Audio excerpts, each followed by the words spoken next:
This video is designed to help you start a goat farming business. At the end of the video, you'll find a valuable gift. It's a goat farming business plan that you can download, and will lay down for you, step by step, everything you need to know to start a successful goat farming business of your own. If you are new to this channel, make sure to hit the subscribe button for more videos like this. One of the first things you'll need to do, once deciding to start a goat farming business, is to select the right breeds for your farm. Typically, people are raising goats for the following reasons: milk, meat, fur and skin, pets. Choosing the right place for your goat farm.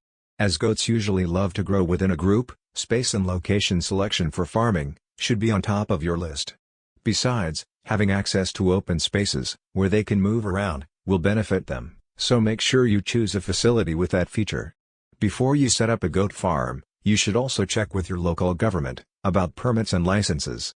While selecting a farm area, you should ensure the following: clean and dry surface. Mud floor is appropriate, except where high rainfall or snow is observed. Tranquil and open area, so they can move around and browse. Water and food availability in the farm area. Goats hate rain and cold weather, so make sure to keep them in a sturdy and well-built places. When you are raising goats commercially, food management is crucial. Therefore, you should grow grass in a pasture field. Goat farming shed, housing, structure. Generally, goats are moderately strong creatures. They do appear to have disgust for rain. It is highly recommended to keep them out of cold winds, if at all possible. A homely shelter for them to escape is a must when the climate forces. Primary shade size. If someone wants to open up at a professional level, then 25 feet on 30 feet, length and width, would be the best place for 125 to 200 goats. You will need to divide goats into different rooms depending on their age and behavior. For a profit-driven farm within this area, at least 7 compartments are recommended for the perfect growing process. Though, you can reduce the number to 4 compartments. Why 7 compartments? Because each compartment is for a different level of maturity. You may have 7 separate compartments for males, bucks, teenager, matured females, weak or ill care compartment, breeding, kids, food serving. If you start with a small farm below 10 kids, it is recommended to have separate rooms for food serving, resting, and breeding. Plus, a room for nursing or taking extra care of unhealthy, weak, or ill goats. If you want to start with a large setup, you will need all 7 compartments. Goat farming shed, housing, structure. Regular mucking out of all dirty areas is needed for preventing diseases. Creating a feeding and watering schedule. Like other animals, goats need easy access to clean water. Besides that, they eat many things, but it is a myth that they eat everything. The feeding process is a crucial part. You should feed them 4 times a day if you want them to gain weight. A minimum of 1.5 inches should be between the main floor and the place where food is served. Weight gain can also be aided by supplemental food. Nevertheless, farmers should use natural foods to cure many diseases and not be so expensive when they start out. It takes longer for pregnant goats to gain weight than when they're fed supplementary food. As goats eat almost everything, you should ensure no harmful plants or poisonous vines near your farm. Here are the best types of food for goats in a farm. Oats, crash corns, and the black seed of sunflowers are the best mixes make weight. Those foods contain nutrients good for raising goats, like protein, fiber, carbohydrates, oils, and other essential things. Those foods also accommodate quick and healthy digesting. Barley and field peas could be also good for feeding goats, but they need to be soaked for at least 2 days before they are ready as food. Note: dairy goats need to be milked at least once a day. You cannot go on vacation and leave them unmilked, 7 days a week, rain or shine, cold or hot. They need to be milked until they dry off. They will be in pain and they will develop mastitis. Plan on you staying home or finding a knowledgeable farm sitter before you bring goats onto your farm if you want to continue to have a life off the farm. Goats are ready to give birth at 7 months old. But 1 year old is ideal. Additionally, a female goat should weigh 70 to 75 pounds to be suited for healthy breeding. Pregnant female goats need 150 gestation days, approximately, to give birth. Usually, 2 seasons are best for breeding, April and August, and pick time from October to January. Within moments of being born, kids are up and walking around. After 2 months, they usually become less dependent on their mother's milk. At 2 to 4 months, you need to separate the kids from the mother into the teenage compartment. Out-of-season breeding can happen, though it's not common. Sometimes hormones should be used to set the breeding season, according to a vet's recommendation. In any case, you should follow the veterinarian's guidance on what types of feed and treatment is appropriate for your area. The next part of the video is not specific to a goat farming business. Nevertheless, this knowledge is essential for success in the goat farming business, as well as in any other business. Ignore it at your own peril. Operating a successful goat farming business will depend on the following 4 conventions. 1. A practical plan, with a solid foundation. 2.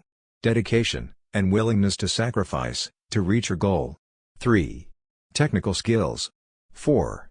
Basic knowledge of management, finance, record keeping and market analysis. As a new owner, you will need to master these skills and techniques if your business is to be successful. Finding a niche. Small businesses range in size from a manufacturer, with many employees, and millions of dollars in equipment, to the lone window washer, with a bucket and a sponge. Obviously, the knowledge and skills, required for these two extremes, are far apart, but for success they have one thing in common. Each has found a business niche, and is filling it. The most critical problems you will face, in your early planning, will be to find your niche, and determine the feasibility of your idea. Get into the right business at the right time, is very good advice, but following that advice may be difficult. Many entrepreneurs plunge into a business venture, so blinded by the dream, that they fail to thoroughly evaluate its potential. Is your business idea feasible? Before you invest time, effort, and money, the following exercise will help you separate sound ideas from those bearing a high potential for failure.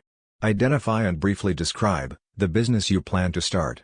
Identify the product or service you plan to sell. Answering yes to any of the following 3 questions means you are on the right track. A negative answer to all of them means the road ahead could be rough. 1. Does your product or service satisfy an unfilled need? 2. Will your product or service serve an existing market in which demand exceeds supply? 3. Will your product or service be competitive based on its quality, selection, price, or location? Market analysis. For a small business to be successful, the owner must know the market. To learn the market, you must analyze it, a process that takes time and effort. You don't have to be a trained statistician to analyze the marketplace, nor does the analysis have to be costly. Analyzing the market is a way to gather facts about potential customers, and to determine the demand for your product or service. The more information you gather, the greater your chances of capturing a segment of the market. Know the market before investing your time and money in any business venture. The following questions will help you collect the information necessary to analyze your market, and determine if your product or service will sell. This brief exercise will give you a good idea of the kind of market planning you need to do. An answer of no to any of the questions indicates a weakness in your plan, so do your research until you can answer each question with a yes. 1. Do you know who your customers will be? 2. Do you understand their needs and desires? 3. Do you know where they live? 4. Will you be offering the kind of products or services that they will buy? 5. Will your prices be competitive in quality and value? 6. Will your promotional program be effective? 7. Do you understand how your business compares with your competitors? 8. Will your business be conveniently located for the people you plan to serve? 9. Will there be adequate parking facilities for the people you plan to serve? Planning your startup. The following questions are grouped according to function. They are designed to help you prepare for opening day. Merchandise. Have you decided what items you will sell or produce, or what services you will provide? Have you made a merchandise plan, based upon estimated sales, to determine the amount of inventory you will need to control purchases? Have you found reliable suppliers, who will assist you in the startup? Have you compared the prices, quality, and credit terms of suppliers? Business records. Are you prepared to maintain complete records of sales, income and expenses, accounts payable, and receivables? Have you determined how to handle payroll records, tax reports, and payments? Do you know what financial reports should be prepared, and how to prepare them? Finances. A large number of small businesses fail each year. There are a number of reasons for these failures, but one of the main reasons is insufficient funds. Too many entrepreneurs try to start and operate a business without sufficient capital, money. To avoid this dilemma, you can review your situation by analyzing the following 3 questions. 1. How much money do you have? 2. How much money will you need to start your business? 3. How much money will you need to stay in business? In order to answer the second question, how much money will you need to start your business? You need to prepare an estimate of all your startup costs. Here is a list of items you may need to take into account. Note that this list is for a retail business. Items will vary for service, construction, manufacturing or online firms.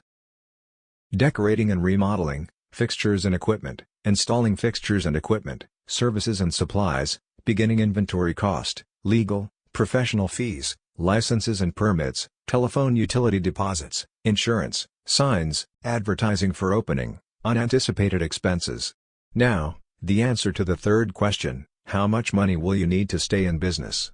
Must be divided into two parts, immediate costs, and future costs. From the moment the door to your new business opens, a certain amount of income may come in. However, this income should not be projected in your operating expenses. You will need enough money available to cover costs for at least the first 3 months of operation. The following list will help you project your operating expenses on a monthly basis. Typical expenses for 1 month may include your living costs, employee wages, rent, advertising, supplies, utilities, insurance, taxes, maintenance, delivery, transportation, miscellaneous. Now sum up the total estimated monthly expenses, and multiply it by 3. This is the amount of cash you will need to cover operating expenses for 3 months. Deposit this amount in a savings account before opening your business. Use it only for those purposes listed in the above list, because this money will ensure that you will be able to continue in business during the crucial early stages. By adding the total startup costs to the total expenses for 3 months, you can learn what the estimated costs will be to start and operate your business for 3 months. By subtracting the totals of the lists from the cash available, you can determine the amount of additional financing you may need, if any. Now you will need to estimate your operating expenses for the first year after startup. The first step in determining your annual expenses is to estimate your sales volume, month by month. Next, determine the cost of sales. You may want to use a spreadsheet to do this. After startup, the primary source of revenue in your business will be from sales, but your sales will vary from month to month because of seasonal patterns and other factors. It is important to determine if your monthly sales will produce enough income to pay each month's bills.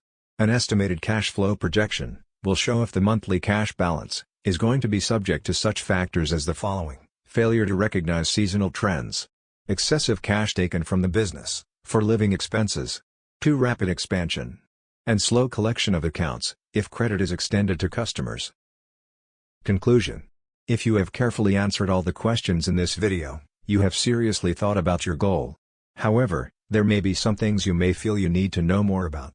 Owning and running a goat farming business is a continuous learning process. Research your idea, and do as much as you can yourself, but don't hesitate to seek help from people who can tell you what you need to know. As we conclude this video, it's time you get your free goat farming business plan gift. Go to the description below this video to get it now. It is completely free, no strings attached. Thanks for watching. If you enjoyed this video, please like and hit the subscribe button for more videos like this.